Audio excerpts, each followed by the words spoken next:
वंदे मातरम, वंदे मातरम।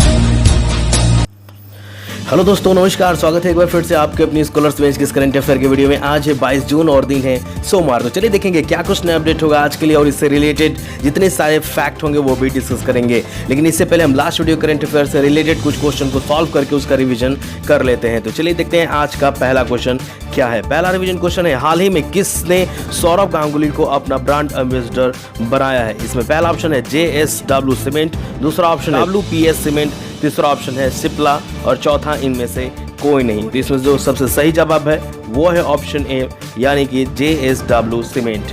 बढ़ते हैं अगले क्वेश्चन की तरफ। BMW ग्रुप इंडिया के अध्यक्ष के रूप में किसे नियुक्त किया गया है। पहला ऑप्शन है विक्रम शाह, दूसरा ऑप्शन है विक्रम पावर, तीसरा ऑप्शन है आदित्य सिंह और चौथा इनमें से कोई नहीं। तो इसमें जो सही जवाब है वो है आपका ऑप्शन बी यानी कि विक्रम पावर। बढ़ते अगले क्वेश्चन की तरफ। सरकार ने देश भर में जिला स्तर पर कितने खेलो इंडिया सेंटर स्थापित करने का निर्णय लिया है। पहला ऑप्शन है 900, दूसरा ऑप्शन है 1000, तीसरा ऑप्शन है 1200 और चौथा ऑप्शन है इनमें से कोई नहीं। इसमें जो सबसे सही जवाब है वो है ऑप्शन बी यानी कि 1000।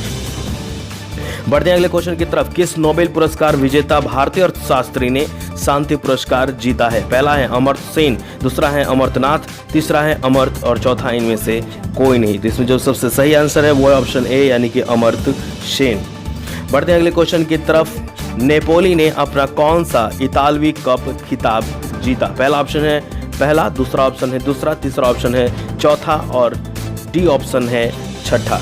इसमें जो सबसे सही आंसर है वो है आपका लास्ट ऑप्शन डी यानी कि छठा। बढ़ते हैं अगले क्वेश्चन की तरफ। तो ये लीजिए आज का कमेंट क्वेश्चन। जी हाँ दोस्तों, तेलंगाना सरकार ने मौसम की जानकारी के लिए कौन सा मोबाइल ऐप लॉन्च किया है। एक बार क्वेश्चन फिर से ध्यान से सुन लें। तेलंगाना सरकार ने मौसम की जानकारी के लिए कौन सा मोबाइल ऐप लॉन्च किया है। पहला ऑप्शन है मौसम, दूसरा ऑप्शन है बादल, तीसरा ऑप्शन है TS वेदर और चौथा इनमें से कोई नहीं। तो जल्दी से फटाफट हमारी वीडियो को वॉच करके इंट जैसे ही करेंगे नीचे कमेंट बॉक्स में जाइए और इस क्वेश्चन का कमेंट करके हमें आंसर फटाफट जल्दी से भेज दीजिए। फ्रेंड्स, नेशनल अपडेट में जो सबसे पहला अपडेट है, राष्ट्रीय वाचन दिवस 19 जून को मनाया गया। जी हाँ दोस्तों, भारत 19 जून को राष्ट्रीय वाचन दिवस मनाता है। उत्सव को पुस्तकालय आंदोलन के पिता स्वर्गीय P.N. पॉनिस्टर के सम्मान में चिन्हित किया गया है। पुथुवियल नारायण पेनिकर केरल राज्य के पुस्तकालय आंदोलन के पिता के रूप में प्रसिद्ध हैं। अगले सप्ताह को वाचन सप्ताह के रूप में मनाया जाएगा, जबकि 18 जुलाई तक पूरे महीने को वाचन मास के रूप में चिन्हित किया गया है। अगला अपडेट है 21 जून को मनाया गया सूर्य ग्रहण। जी दोस्तों, एक दुर्लभ खगोलीय घटना कुंडलाकार सूर्य ग्रहण, जिसे लोकप्रिय रूप से अग्नि ग्रहण के अंगूठी कहा जाता है, 21 जून 2020 को दिखाई दिया। इस साल का पहला सूर्य ग्रहण ग्रीष्म संक्रांति पर हुआ, जो उत्तरी गोलार्ध में सबसे लंबा दिन है। बढ़ते अगले अपडेट की तरफ। अमेजन और बिग बास्केट को शराब डिलीवरी के लिए मंजूरी मिली। जी हाँ दोस्तों, ई कॉमर्स दिग्गज अमेजन और अलीबाबा समर्थित बिग बास्केट को पश्चिम बंगाल में शराब पहुंचाने की मंजूरी मिल गई है। यह बिग बास्केट देश का शराब वितरण खंड में पहला प्रवेश होगा। Paschim Bangal state beverage corporation limited ने दोनों कंपनियों को पात्र बनाने के बाद होम डिलीवरी के लिए निजीकरण के समझौते पर हस्ताक्षर करने के लिए आमंत्रित किया है। अगला अपडेट है ओला से। ओला ने ओला इमरजेंसी सेवा का अनावरण किया। जहां दोस्तों, तमिलनाडु सरकार की तालाबंदी यानी कि लॉकडाउन के नए चरण की घोषणा के बाद लोगों की सेवा के लिए ओला ने अपनी ऐप पर एक आपातकालीन सेवा का अनावरण किया है। यह सेवा सभी गैर कोविड चिकित्सा यात्रियों और उन लोगों को भी परिवहन करने में सक्षम बनाएगी जिन्हें लॉकडाउन के दौरान हवाई अड्डे या रेलवे स्टेशन तक पहुंचने की आवश्यकता है। ओला ने मोबाइल एप्लीकेशन में शहर भर के 350 से अधिक अस्पतालों की मैपिंग भी की है। अगला अपडेट है, रेलवे ने एक स्वचालित मशीन स्थापित किया। जी दोस्तों, पहली बार भारतीय रेलवे के सेंट्रल रेलवे जोन ने नागपुर रेलवे स्टेशन पर एक नई इनोवेटेड ATMA यानी कि ऑटोमेटेड टिकट चेकिंग और मैनेजिंग एक्सेस मशीन स्थापित की गई है। कोविड-19 के प्रसारण को रोकने के लिए NINFRIS नीति के तहत स्टेशन पर ATMA मशीन की शुरुआत की गई है। इस प्रणाली के प्रमुख लाभों में से एक टिकट चेकिंग द्वारा स्वचालित बोर्डिंग प्रोटोकॉल है। अगला अपडेट है, भारत में औपचारिक रोजगार में 28.6% की वृद्धि। जी हाँ दोस्तों, भारत में औपचारिक रोजगार 2019-20 में 28.6% की मजबूत दर से बढ़ी। ईपीएफओ के आंकड़ों से पता चलता है कि 2018-19 में शामिल हुए 61.12 लाख की तुलना में 2019-20 में ईपीएफओ में 78.58 लाख शामिल हुए। फ्रेंड्स, हेल्थ अपडेट में जो सबसे पहला अपडेट है, आईआईटी पलक्कड़ ने अल्ट्रासाउंड विकसित किया। जी हाँ दोस्तों, आईआईटी पलक्कड़ ने कोविड-19 की स्क्रीनिंग और निगरानी के लिए एक स्वचालित फेफड़े के अल्ट्रासाउंड यानी एलयूएस को क्लाउड आधारित छवि विश्लेषण और स्कोरिंग प्रणाली के माध्यम से विकसित किया है। भारत में अपनी तरह का पहला ऐप अब केवल अल्ट्रासाउंड वीडियो अपलोड करके स्वचालित विश्लेषण करने के लिए चिकित्सकों के लिए उपलब्ध है। संस्थान ने ला पाज अस्पताल मैड्रिड स्पेन के साथ मिलकर ये ऐप विकसित किया है। अगला अपडेट है, ग्लेनमार्क फार्मा ने कोविड-19 दवा लॉन्च की। जहां दोस्तों ग्लेनमार्क फार्मास्यूटिकल्स ने हल्के से माध्यम कोविड-19 के रोगियों के उपचार के लिए ब्रांड नाम फेविफ्लू के तहत एंटीवायरल ड्रग फेविपिरविर लॉन्च किया है। ग्लेनमार्क को 19 जून 2020 को drugs controller general of India DCGI से विनिर्माण और विपणन की मंजूरी मिली है। अगला अपडेट है, सिप्ला हेटेरो के रेमडेसिविर बेचने की अनुमति मिली। जहां दोस्तों भारत के शीर्ष दवा नियामक ने 2 घरेलू दवा कंपनियां सिप्ला और हेटेरो को एंटीवायरल दवा रेमडेसिविर के विपणन प्राधिकरण के लिए मंजूरी दे दी है। यह केवल माध्यम बीमारी यानी कि ऑक्सीजन पर रहने वाले कोविड-19 रोगियों पर प्रतिबंधित आपातकालीन उपयोग के लिए है।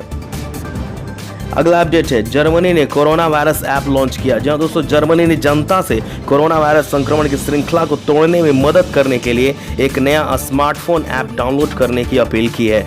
कोविड-19 वार्न ऐप लोगों के बीच निकट संपर्क को मापने के लिए ब्लूटूथ शॉर्ट रेंज रेडियो का उपयोग करती है और उनमें से किसी के कोविड-19 सकारात्मक होने के बाद चेतावनी जारी करती है।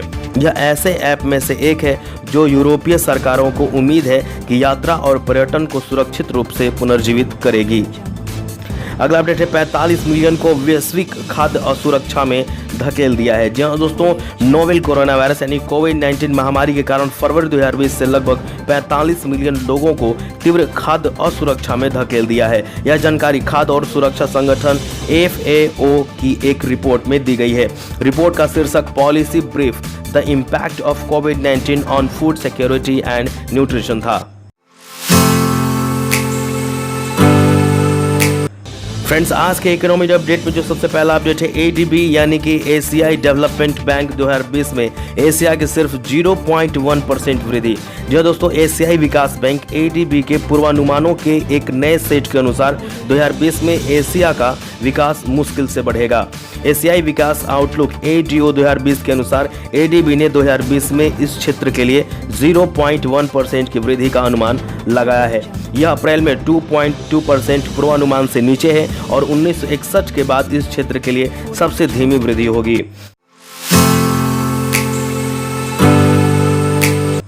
फ्रेंड्स, ऑथर अपडेट में जो सबसे पहला अपडेट है, मार्च 21 में आएगा काजुओ इशिगुरो का नया उपन्यास। जहां दोस्तों नोबेल पुरस्कार से सम्मानित लेखक काजुओ इशिगुरो का मार्च 2021 में अपने नए उपन्यास क्लारा और द सन का विमोचन करेंगे। साहित्य के नोबेल पुरस्कार से सम्मानित किए जाने के बाद यह इशिगुरो का पहला उपन्यास है और इसे 2 मार्च 2021 को ब्रिटेन में फेबर एंड फेबर, अमेरिका में अल्फ्रेड ए नोपफ और कनाडा में नोपफ द्वारा प्रकाशित किया जाएगा। उनके 8 पिछले उपन्यासों में बुकर पुरस्कार सहित कई सम्मान अर्जित किए हैं। बात करें दोस्तों बुकर पुरस्कार की, तो इसे मैन बुकर पुरस्कार भी कहा जाता है। यह इंग्लिश में लघु कथा और उपन्यास के लिए दिया जाता है। इसकी स्थापना 1969 ईस्वी में इंग्लैंड की बुकर मैकोनल कंपनी द्वारा की गई थी। इसमें 60,000 पाउंड की राशि विजेता को दी जाती है। इसे शाम को आयोजित पुरस्कार के लिए भोज में घोषणा की जाती है। पहला पुरस्कार अल्बानिया के उपन्यासकार इस्माइल कादरे को दिया गया था। बात करें भारत के संदर्भ में, यह पुरस्कार 5 बार भारतीय मूल के लेखकों को मिला है। बढ़ते अगले अपडेट की तरफ, अ बर्निंग उपन्यास का विमोचन। जहां दोस्तों पेंगुइन हैमिस हैमिल्टन ने मेघा मजुमदार का पहला उपन्यास अ बर्निंग रिलीज किया है। यह पुस्तक 3 पात्रों टॉमी ऑरेंज, याया ग्याशी और झुम्पा लिहड़ी के जीवन के बारे में है, जो फिल्म उद्योग में प्रसिद्धि दिलवाकर भारतीय समाज में बदलाव के साथ राजनीतिक शक्ति के लिए मध्यम वर्ग का उत्थान करना चाहते हैं। पुस्तक को नोपफ डबल डे पब्लिशिंग ग्रुप के द्वारा प्रकाशित किया गया था। दोस्तों साइंस एंड टेक्नोलॉजी में जो सबसे पहला अपडेट है वो है आईआईटी मंडी ने हर्बल जलसेक टेक्नोलॉजी विकसित की। जी हाँ दोस्तों, आईआईटी मंडी के शोधकर्ता ने मध्य हिमालयी क्षेत्र में स्थानीय सीमांत किसानों के लिए आय के एक अस्थायी साधन के रूप में एक हर्बल जलसेक तकनीक विकसित की है। अब तक टीम ने सफलतापूर्वक तुलसी, पुदीना, गुलाब, आंवला, तेजपत्ता, हल्दी, रोडेंड्रोन और लेमन ग्रास जैसे घटकों के साथ 9 अलग अलग हर्बल जल सेक तैयार किए हैं। फ्रेंड्स, अगला अपडेट है 240 वर्षीय न्यूट्रॉन तारे की खोज। जी हाँ दोस्तों, खगोलविदों ने हाल ही में सबसे कम उम्र के ज्ञात न्यूट्रॉन तारे की खोज की जो केवल 240 वर्ष पुराना था। लौकिक मानकों के द्वारा यह नवजात माना गया है। शिशु मैग्नेटर एक विस्फोटित तारे से पैदा हुआ था। न्यूट्रॉन सितारे नामक अत्यधिक ब्रह्मांडीय वस्तुओं का परिवार है। हाल ही में एस्ट्रोफिजिकल जर्नल लेटर्स में इसके बारे में प्रकाशित एक अध्ययन के अनुसार इसे स्विफ्ट यानी कि J18180-1607 नाम दिया गया है। तो फ्रेंड्स, आज के अपडेट में बस इतना ही। मिलेंगे अगले दिन एक नए अपडेट के साथ। तो आशा करते हैं ये वीडियो पसंद आया होगा। अगर ये वीडियो पसंद आया तो प्लीज़ इसे लाइक करें, सब्सक्राइब करें और इसे दोस्तों के साथ शेयर भी जरूर करें। तब तक के लिए स्वस्थ रहें, सुरक्षित रहें। जय हिंद, वंदे मातरम।